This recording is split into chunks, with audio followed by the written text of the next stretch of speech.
L'ancien député Mamadou Ben Soumaoro revient sur l'assassinat du Français Philippe Raymond à Yamoussoukro par les forces pro-Ouattara en 2011, au cours de la guerre post-électorale.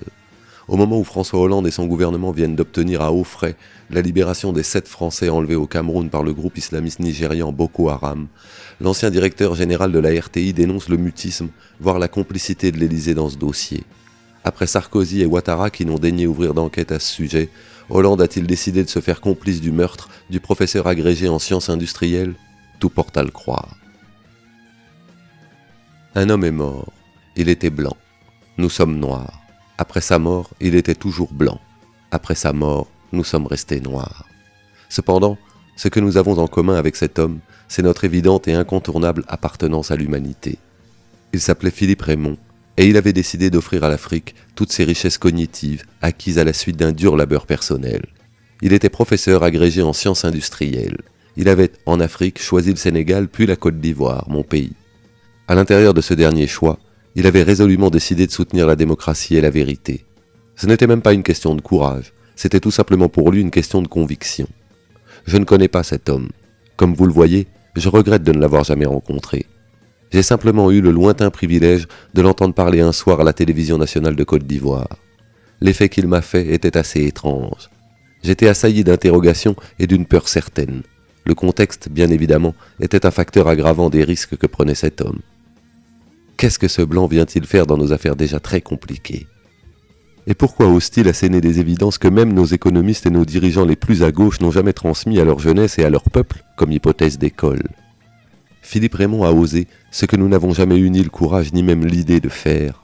La démocratie, la monnaie, l'indépendance réelle, les rapports France-Côte d'Ivoire, le pouvoir exorbitant des Blancs en Côte d'Ivoire, la soumission aveugle de nos dirigeants au diktat de l'Élysée et l'injustice de la mondialisation qui a tout simplement transféré le pouvoir de décision des petits pays au Conseil de sécurité de l'ONU. Que voit Philippe Raymond quand il débarque en Côte d'Ivoire ?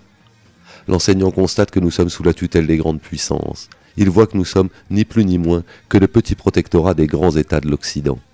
Il était blanc, mais il n'a pas accepté cette injustice, ce déni de nos droits élémentaires par la communauté internationale. Mais dans l'énorme fatras de déception mêlée de révolte qui l'anime, il découvre en Côte d'Ivoire un homme dont l'intelligence, les décisions, les attitudes, les choix et l'aptitude à la résistance et au commandement le séduisent. Cet homme-là s'appelle Laurent Gbagbo. Attendez, depuis quand le président d'une république bananière a-t-il eu le culot de refuser une invitation à assister au défilé militaire du 14 juillet sur la plus belle avenue du monde, les Champs-Élysées ? Depuis quand un président africain a-t-il le droit d'opposer aux Occidentaux le pouvoir de la constitution de son pays ? Depuis quand un président nègre nomme-t-il ses ministres sans en référer auparavant au président de la France ? Depuis quand le président d'un tout petit pays comme la Côte d'Ivoire peut-il dénoncer l'intrusion du président des États-Unis d'Amérique dans les affaires intérieures de son pays en refusant de le prendre au téléphone ? Cette liste d'interrogations n'est pas exhaustive, mais une seule réponse a suffi au professeur Philippe Raymond. Cet homme-là, ce président-là, il l'a trouvé en Côte d'Ivoire. Et cette réponse lui a été fatale. Il était blanc, nous sommes noirs. Pourtant c'est pour nous et pour la vérité qu'il est mort. Depuis qu'il a été égorgé par les ex-rebelles proches d'Alassane Ouattara à Yamoussoukro, tout le monde a décidé de tourner sa tête ailleurs. Que les Ivoiriens qui se prennent pour des vainqueurs aujourd'hui piétinent l'âme et le corps de cet éminent professeur d'université peut à l'extrême limite se comprendre, puisque aussi bien cette mort servait leur cause. Mais que des enfants dignes de ce pays, peu importe leur bord politique, fassent semblant d'ignorer ce crime barbare perpétré sur la personne d'un homme qui a choisi de servir notre pays, me consterne et me choque. Et c'est l'objet véritable de cette note. Nicolas Sarkozy de Najib Oksa et Alassane Dramane Ouattara sont incontestablement les commanditaires de cette sauvagerie tropicale achevée. Son mobile est politique et géostratégique. L'histoire révélera un jour les raisons de l'assassinat du professeur Philippe Raymond. Les exégètes y travaillent. Pour l'heure, ses contemporains ont le devoir impérieux de s'interroger sur le silence assourdissant des classes politiques françaises. Ça va de la droite bicéphale UMP à la gauche chaviste et bolivarienne de Jean-Luc Mélenchon, en passant par le Parti socialiste qui gère le pouvoir d'État. Je n'ai pas cité les intellectuels parce que Bernard-Henri Lévy, qui s'est autoproclamé pape de leur association virtuelle, ne sait plus défendre que la cause de l'interventionnisme brutal et celle de la guerre chez les plus faibles. Le seul et le dernier des justes qui nous appelait tous à l'indignation respectable vient de nous quitter à 95 ans, c'était Stéphane Hessel. Alors, il n'y a plus personne en France pour s'interroger sur le sort d'un Français qui se fait trucider par des dozos barbares et hirsutes avec des méthodes d'une époque médiévale, au nom de l'intérêt mesquin et combiné d'un président français, en l'occurrence Nicolas Sarkozy de Najib Oksa, et de son ami Alassane Dramane Ouattara. La présidence de la République de Côte d'Ivoire vaut bien le sacrifice d'un petit blanc français, fût-il agrégé. Mais Philippe Raymond n'a eu droit ni à une messe, ni à une sépulture digne.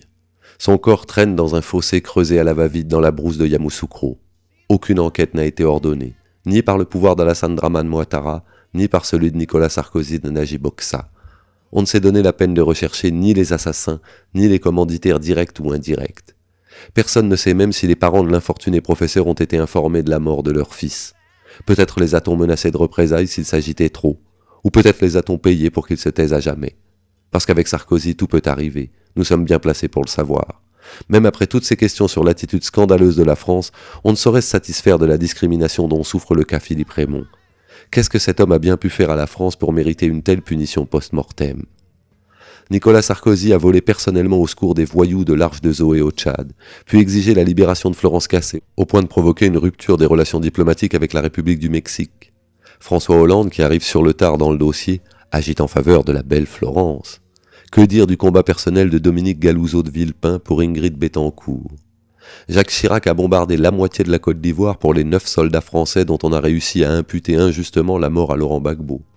Le même Jacques Chirac a envoyé les forces spéciales françaises soustraire des mains de la justice ivoirienne 4 soldats français, braqueurs de l'agence de la Banque centrale des États d'Afrique de l'Ouest, BCAO, de Bouaké, sans informer le chef de l'État ivoirien. Le Premier ministre français François Fillon s'est personnellement déplacé pour l'affaire Yves Lamblin à Abidjan, et on se souvient du grabuge provoqué par la mort du correspondant de RFI, Jean Hélène, en Côte d'Ivoire. L'assassin, un agent de la police nationale, a été arrêté, jugé et écroué pour 20 ans à la maison d'arrêt et de correction d'Abidjan, MACA. L'affaire Guy-André Kieffer, journaliste et accessoirement honorable agent du contre-espionnage français, a empoisonné pendant plus de 10 ans la vie politique ivoirienne. Toutes sortes de juges ont défilé à Abidjan sans pouvoir mettre la disparition de l'espion sur le dos de la famille Gbagbo. Et le combat cessa, faute de combattants, pour les raisons que vous savez.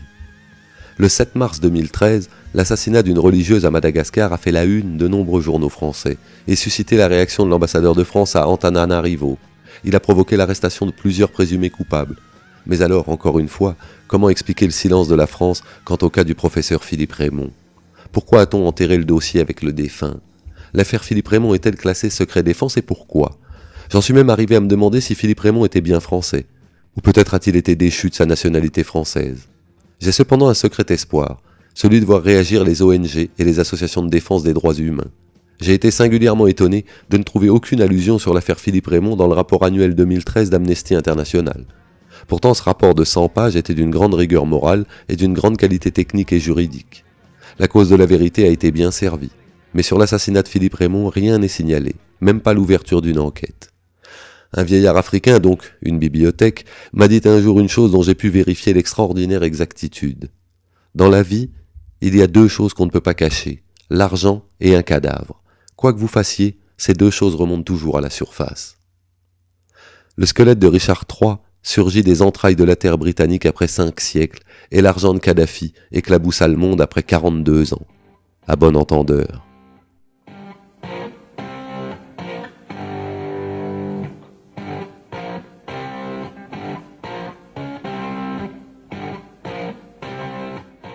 Mamadou Ben Soumaoro, journaliste, ancien directeur général de la télévision ivoirienne, ancien député à l'Assemblée nationale de Côte d'Ivoire, président honoraire de l'URTNA, Union des radios et télévisions nationales d'Afrique, citoyen d'honneur des villes de Lafayette et de la Nouvelle-Orléans aux USA, commandeur de l'ordre du Rio Branco, Brésil.